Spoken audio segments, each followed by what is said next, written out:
Welcome back to LearnPianoLive.com. My name is Jamin, and as you can tell from the countdown clock, the lesson is about to get started. In case you're new with this, there's a few things I'd like to show you to help you throughout the lesson. Today is a beginner's lesson, which means the assumption is you know nothing. Now, it would help if you checked out the Absolute Beginner's Lesson Pack that walks you through some of the terminology and shows you the names of the notes and things like that. But even if you don't know the names of the notes, you've never read music before, you don't know anything about the beats or anything about the piano, that's fine. You're in the right place. You'll do great.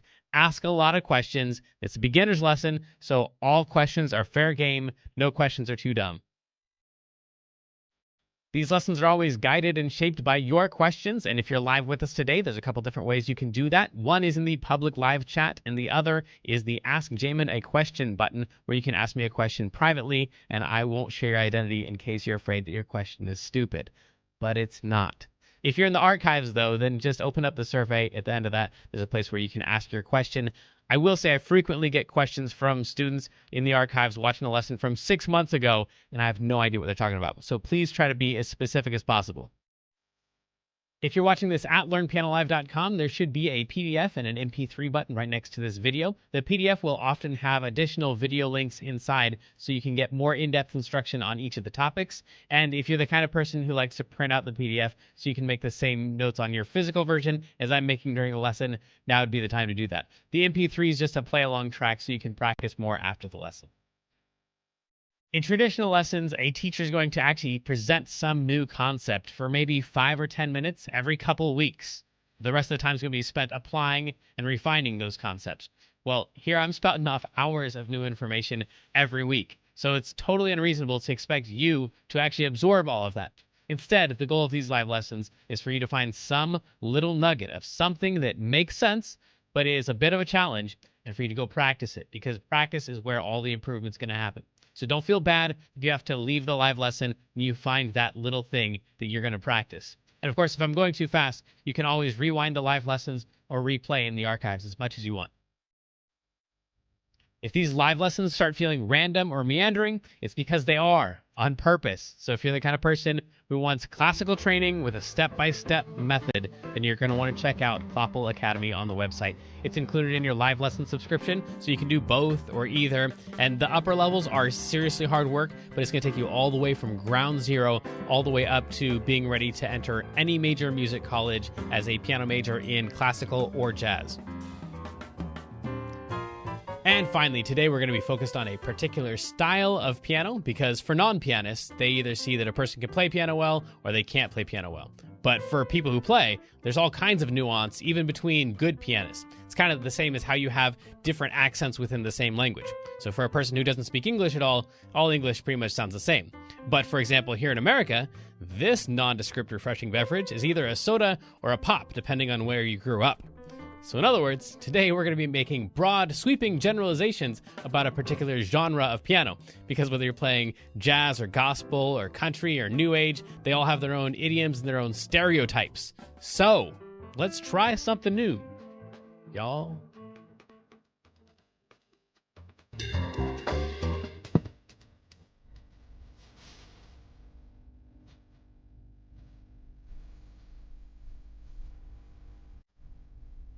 Yeah, so that was a mistake. This is not a beginner's lesson. The beginner's lesson was yesterday, but all the rest of the information was the same. So this is an intermediate lesson. We are going to take what we did yesterday and build a little bit on that. So some of this might be a little bit confusing if you were not here yesterday and you are absolutely new to piano. So go check that lesson out. If you're in the archives, then just go back a lesson. Check that one out first, and then this one should make more sense. We're going to start with something called the Junkers Blues. Your play-along track sounds a little something like this, and I'm going to use all concepts from yesterday, and then we'll add on to that later. Here we go.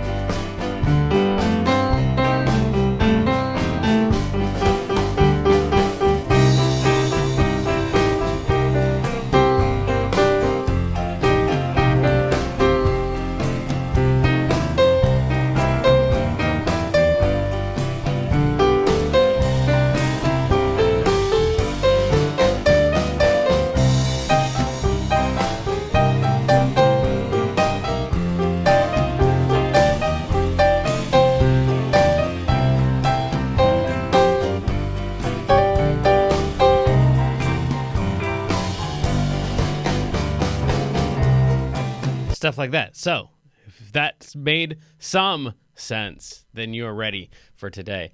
So other patterns, first thing we're going to do is take into consideration the chords that are going on here during the Junkers Blues. So the right-hand stuff, all the Kansas City Blues stuff that we were playing yesterday, most of those notes are pretty okay during most of the song. There's a couple little parts where I really want to use some other notes. The other notes I really, really want to use are this B flat here.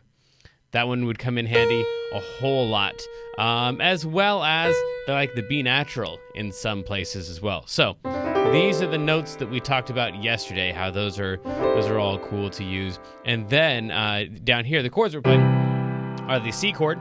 The C chord happens for 2 bars right there. I was totally expecting that color to be red. That kind of threw me off. Okay, so blue pen today, I guess. So we got a C chord for 2 bars. 1, 2, 3, 4, 1, 2, 3, 4. Then we're going to switch to an F chord. 1, 2, 3, 4, 1, 2, 3, 4. Now, what we did yesterday was play the 1 and the 5 of each of those chords, and those are all 7 half steps away. So the 1 up to the 5 of a C chord is 7 half steps away. But you do have that note in the middle that sounds really cool during that time.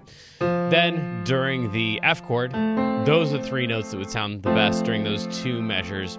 Then we have the C chord, and then we have the G chord, and then we have the C chord, and then we're back to the G chord. So again, yesterday all we did was take out the middle note of each of those, and we just played the 1 and the 5 instead of playing the 1, the 3, and the 5 all together. So when it's time for the F chord, one of the notes I'm really wanting to play is this F right here. But that was not in our Kansas City Blues scale, so I had to, that F right there, that's the one that I wanted to play. So you can't play that one if I'm just sticking to the Kansas City Blues scale. So then, instead, I had, let's see here, out of this chord, I had that note was in the Kansas City Blues scale, and that note was also in the Kansas City Blues scale. So during the F chord, I just kind of had to focus on those 2 because those 2 are going to be the ones that sound the best during the F chord. Also the E flat for reasons we'll talk about later. But for right now, those 2 should make the most sense, probably. The F chord, and we have these 2 notes in the F chord. They're in the Kansas City Blues scale. But during the F chord, it's totally cool to play that F because it's right there in the chord. So if we just play notes that are in the chord during the C chord down here, I would play these 3 notes here. Then during the F chord, the C chord, the G chord, and that's where I was really wanting to play that B, but I couldn't really get away with it with the Kansas City Blues scale because it was not a part of the Kansas City Blues scale. So chord tones there, then back to the C chord, back to the G chord. So basically I'm just copying all the chord tones from my left hand up into my right hand. So if we do that much with the track, it would sound something like this. I'm going to try to just focus on chord tones. So this time I'm not going to think what's the Kansas City Blues scale. I'm just going to think what are the notes of the chord that's happening right now. I'll try to call them out as we go. So it's the C chord, F chord, C chord, G chord, C chord, G chord, C chord, to the F chord, to the C chord, G chord, to the C, to the F, to the G,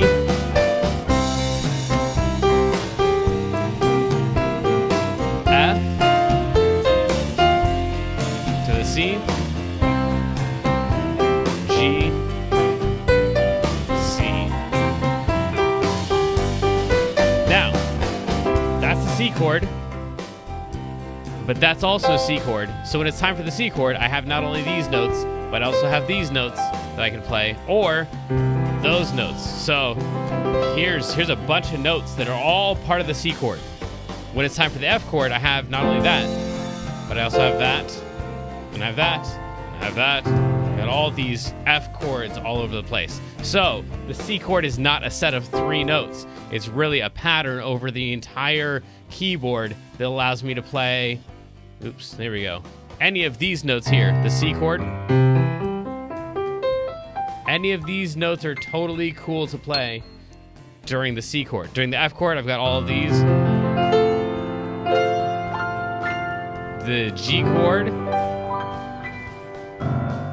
So this gives me a lot of notes, and now I'm not thinking Kansas City Blues at all.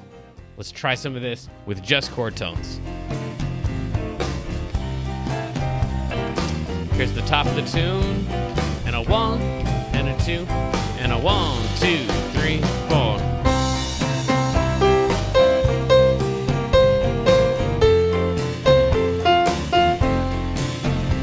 C chord. Oh, sorry, I wasn't calling them out. G, C, G, C, F, C, G, C, G, C. If I combine that with a Kansas City Blues scale, F, C, G, C, G, C.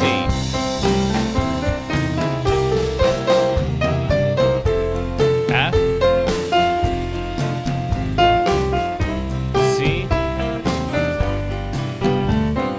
C, G. So there's lots of options now, and as you can tell, lots to think about. If that seems overwhelming, then don't try all of that. Just try the thing that we tried at the beginning, where I was just playing chord tones during each of the chords.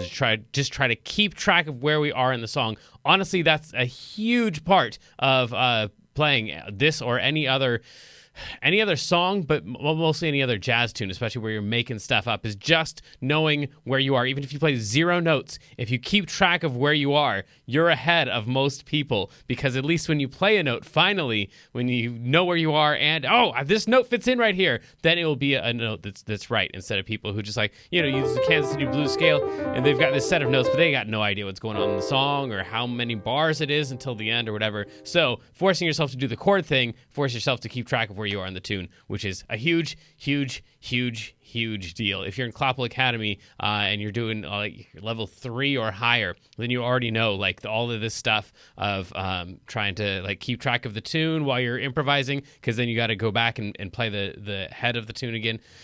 All that stuff. It's a really, really, really, really big deal. Okay, so that's chord tones in addition to your Kansas City Blues scale thing. Then we have 1 and 3 and 5 in the left hand, and this is the one that if I don't pay attention to my left hand and force myself to just play the 1 and the 5, that's the one that accidentally comes out. So it's just all the chord tones. It's exactly what you'd expect. It's what we were doing in the right hand a second ago. It's the C chord, and then the F chord, and then the C chord, and then the G chord, and the C chord, and the G chord. But it's just one note at a time. 5, 1, 3. By the way, we're calling this the 1, the 3, and the 5 because eventually we might use those notes as well. So it would be the 1, the 2, the 3, the 4, and the 5. Cool. So the 1, the 3, and the 5 are those notes from the chords. So now the left hand becomes this thing right here. Here's the C chord. F.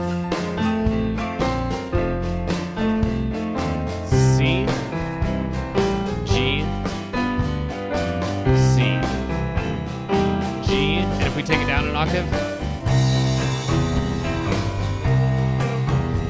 to the F,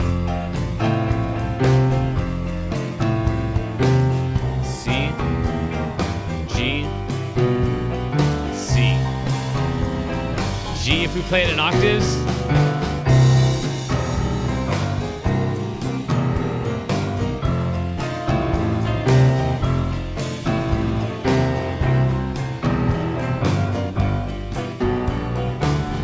we add in any right hand at all,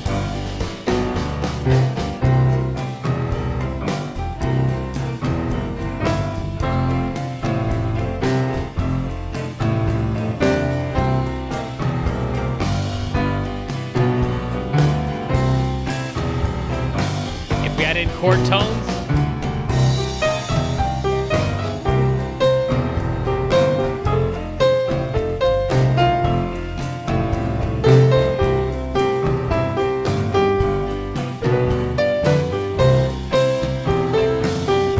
If we added the Kansas City Blues scale,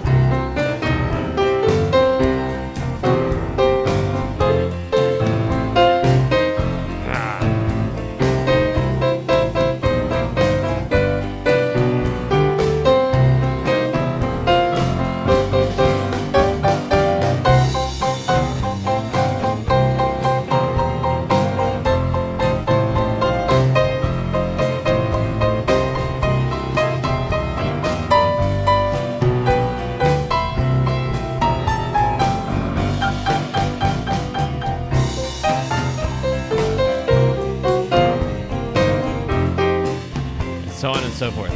So that was maybe the evolution of several weeks or months, maybe years of practice. So like all of that stuff is just kind of an idea of where we're headed eventually, not stuff that you have to be able to do by the end of the day. If by the end of the day you can understand the chord tone thing and play some chord tones, then we're good. We've made some bit of progress. So then the 1-3-5 thing is just if you see me doing that in the left hand, that moving around the left hand, and wait, those are not the notes you wrote down for me to play. It's just that additional chord tone in there that accidentally gets stuck in there. Now, the additional notes to throw on top, because you'll see me sometimes I'll play like stuff like that. That is just the whatever I was gonna play anyway, with the 1 of the key, the C, on top. So if we go back to here, we have this. That's our Kansas City Blues scale. This is the 1 of the key or the 1 of the chord. Either one. Totally works.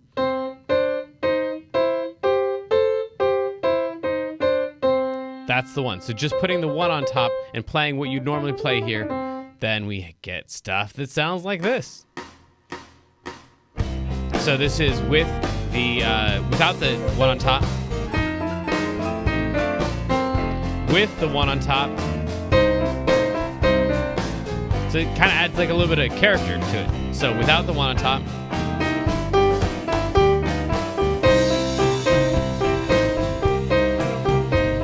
without the 1 on top,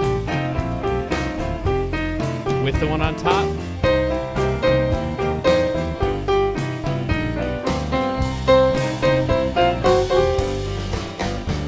The other note that you can put on top pretty comfortably in almost any situation is the 5.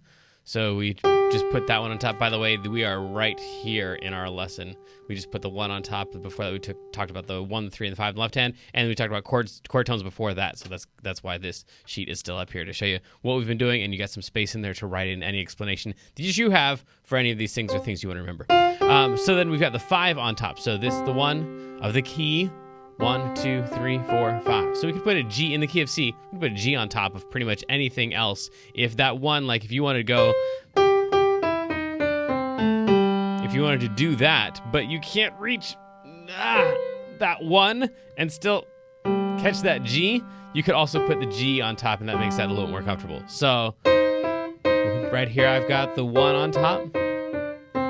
Then I've put the 5 on top. Kansas City Blues stuff. So now we put the 5 on top and we come up with stuff like this.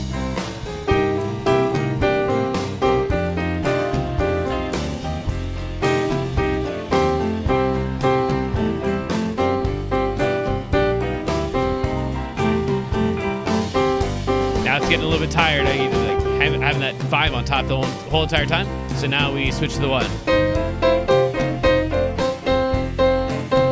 5 on top. Should have had the 5 on top. There, sorry. 1 on top and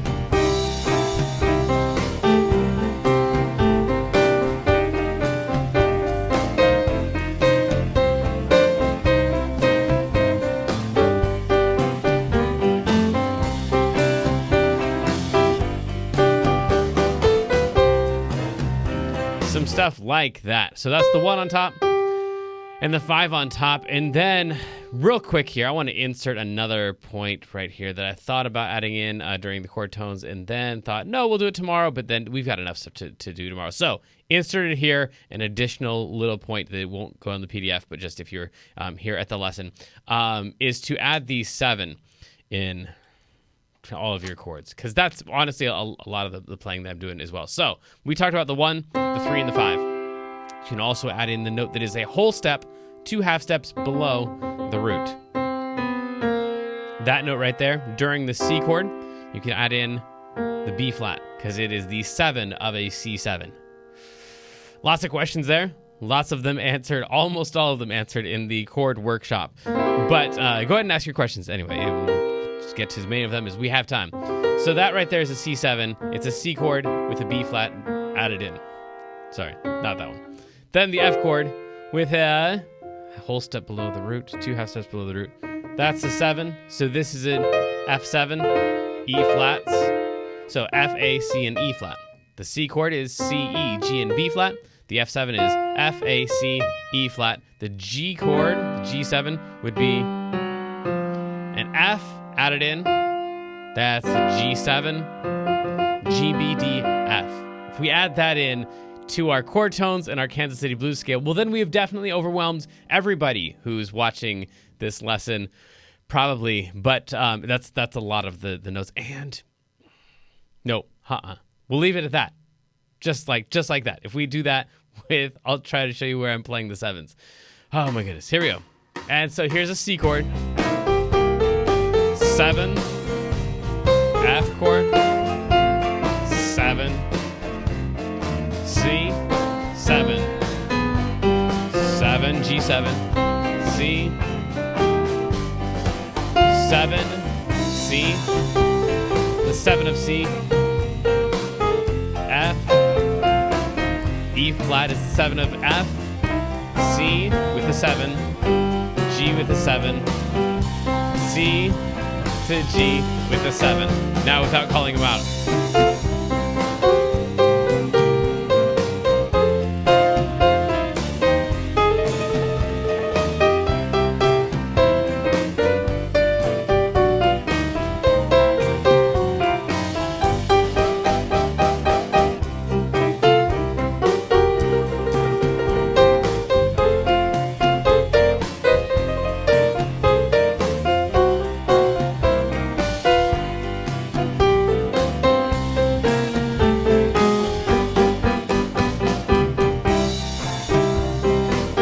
7, C, F, 7 of F,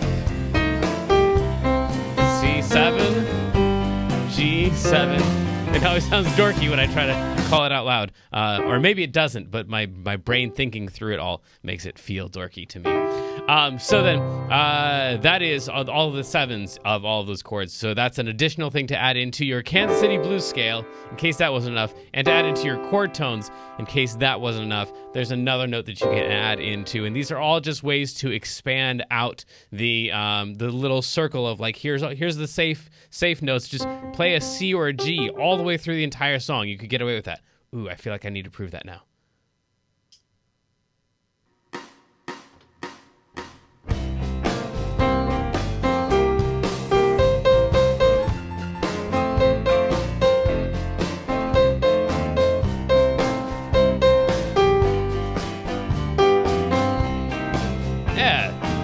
It wasn't exciting, but none of it sounded horrible. So yeah, those are the safe notes, and then adding a couple of notes and a couple more. Well, in this context, you can use this note, and this context, and eventually you're just playing all the notes for different reasons. Now I feel like I need to prove that.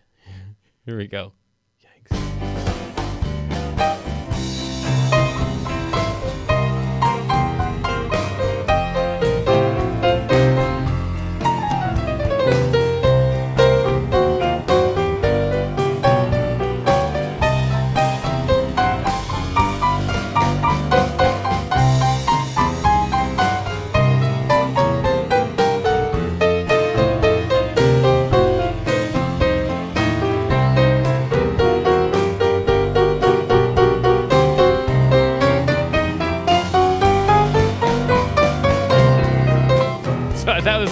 every single note that's out there. And it sounded weirder in certain parts, but the point is eventually you expand out for some reason. All of them kind of fit-ish.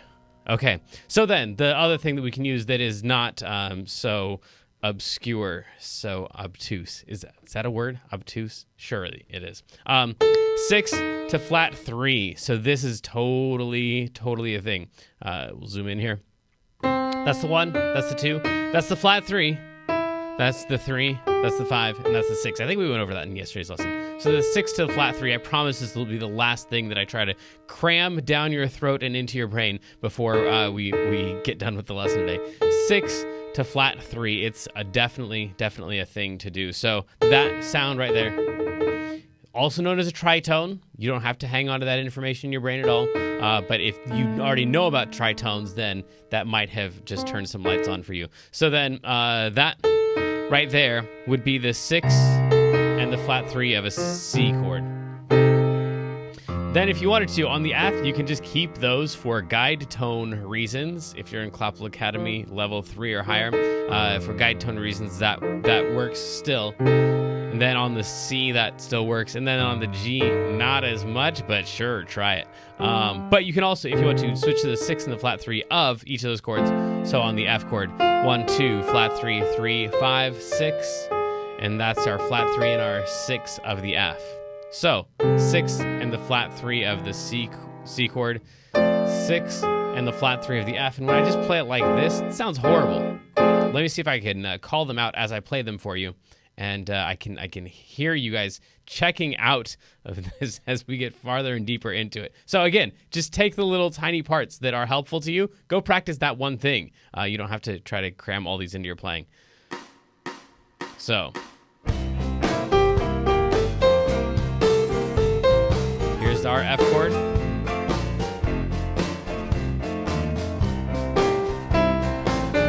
G.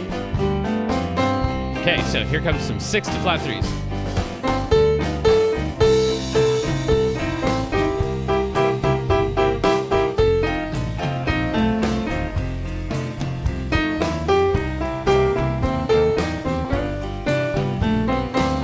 So watch out for this 6 and the flat 3, the A and the E flat.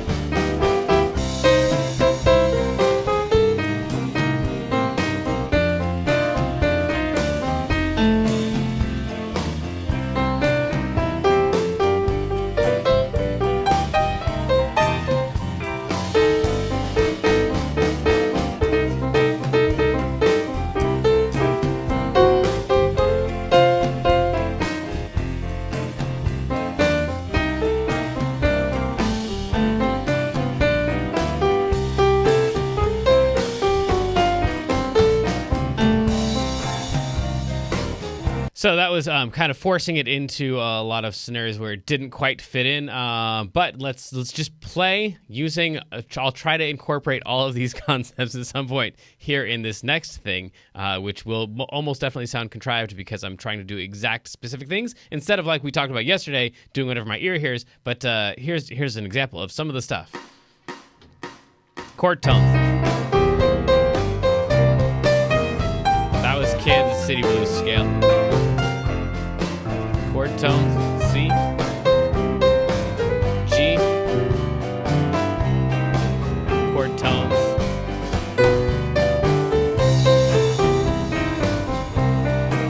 with the 1 on top. There's the 7 of the F chord, 5 on top, 5 on top.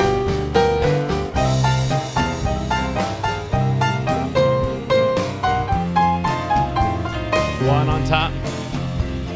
My left hand is totally lost right now. 5 chord.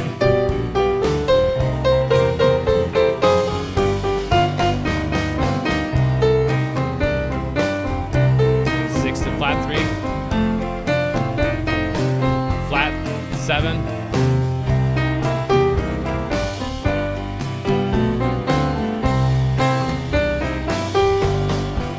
6 and flat 3.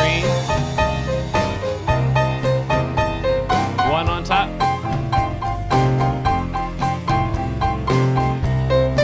Kansas City. deep blues with the 5 on top. Man.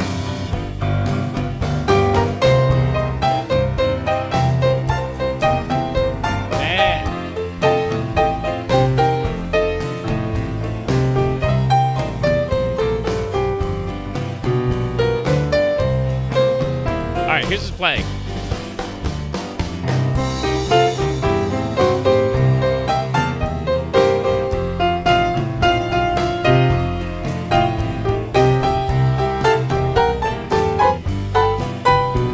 Oh my goodness.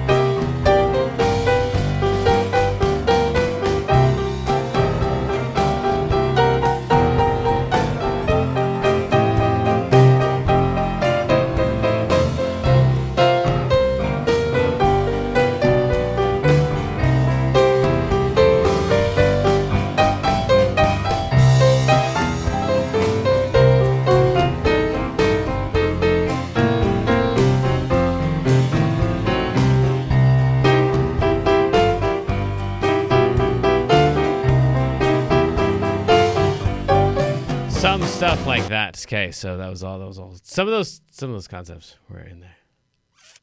That's all we have on our list for today. Seems like plenty to me, if not more than enough. So let's do our wrap up here. There we go. So our wrap up. Okay, we talked about a little bit about the Junker Blues, how that has chords in it. The C chord, the F chord, the C chord, the G chord, the C chord. And then, so we talked about in the right hand how we're going to emphasize those chord tones during the C chord. We got to keep track of where we are so we know what chord we're supposed to be playing. We play those chord tones. During the F chord, we can play Fs and As and Cs. And later on in the lesson, we said we could add in the 7 of each of those chords. So the C7 chord, the F7 chord, and eventually the G7 chord. Those would be the right notes for that. And while we're playing any of this stuff, we can put a C on top, since we're in the key of C. Or we could put a G on top.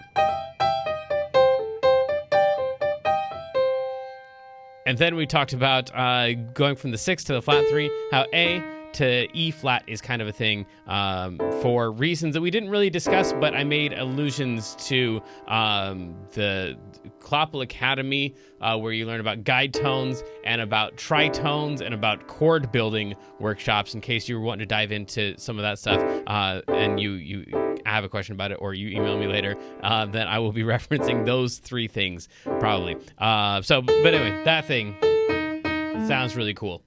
And I think that's, we talked about how in the left hand you can play the chord tones there, which I did a terrible job of in the second half of the lesson, playing that in my left hand while I was trying to also incorporate the stuff by name that we discussed in the lesson. So, again, the theme of the lesson, I guess, is play what your ear hears instead of what your brain says that you should be playing, because that will most likely sound horrible. All right, so our feature of the day today is supposed to be an app, and we'll see if this does it or not. Yeah, oh, no, that is not the one at all. Okay. Bummer. Custom, there we go. App called iReal. If you're digging this stuff and you'd like to do some more jazz stuff, you need to download the app called iReal Pro. I think it's going to cost you like 10 or 11 or 12 bucks, and then you will have play-along tracks for like the top 1,500 jazz tunes in the universe. You can change the tempo of the play-alongs. You can change the instrumentation of the play-alongs. It's really super duper duper cool if you are into the jazz stuff and you want to do more of it. And this blues form, as well as every other form you could think about, is also included in there, and you can write your own and upload those two and have your own play along that you created. So you can make the Junkers Blues play along if you want to do that as well. So I'd get zero money back for saying all that wonderful stuff about them. So anyway, go get it if you want to or not. Questions?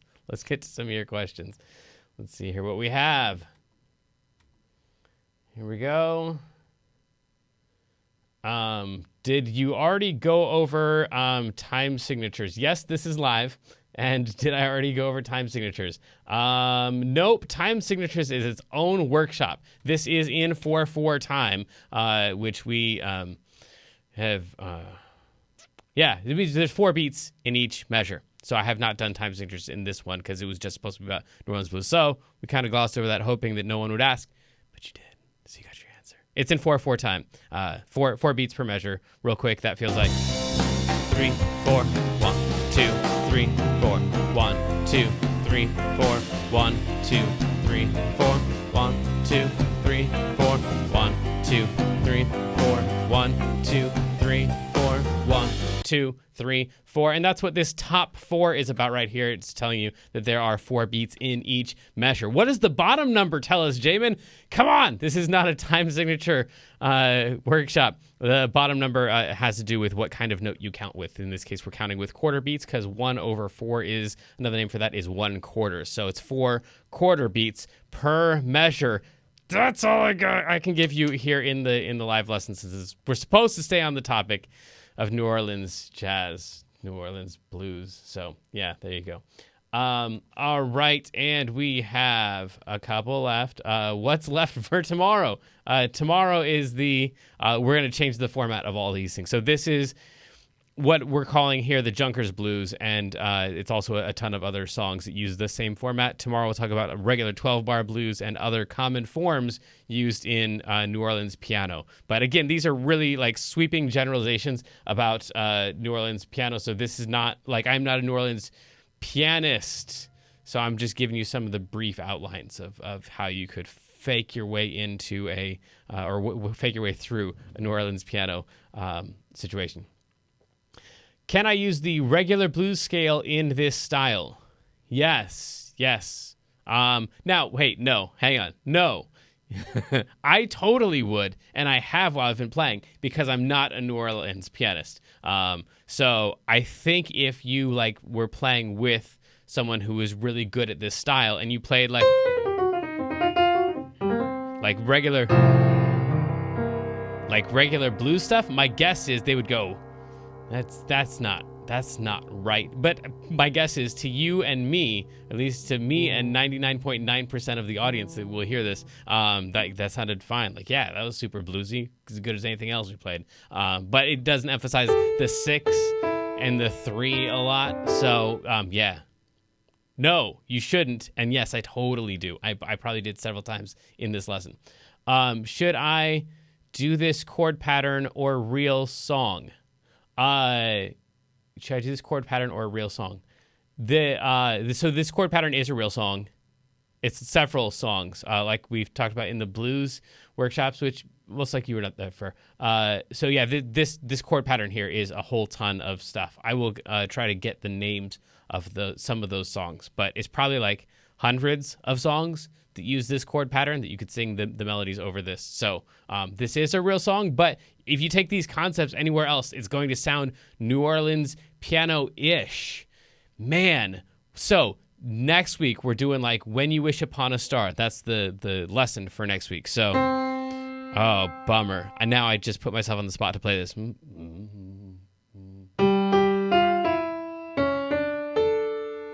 So if we use these concepts,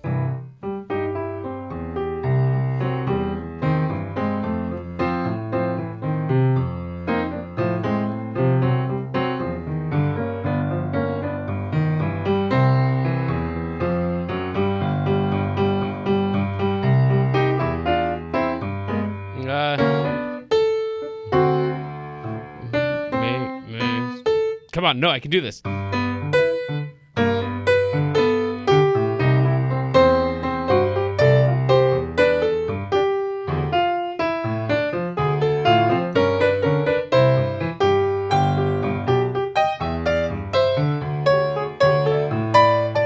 You get the idea of what I'm trying to do, at least. Like, these concepts applied to any random song is going to sound like New Orleans blues-ish, New Orleans piano-ish. So, yes, you use these on a real song. Just know that when you use these on a real song, that real song is almost instantly going to turn into this thing. And maybe next week, if you ask that again, I'll actually know how to play the song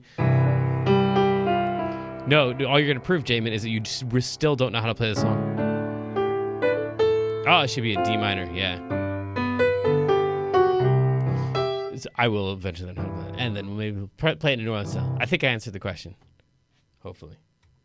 Okay, and it looks like that is all of our questions from all of our sites. So until next time, this is the part where I say I love you, and I mean it. Good luck, and have fun.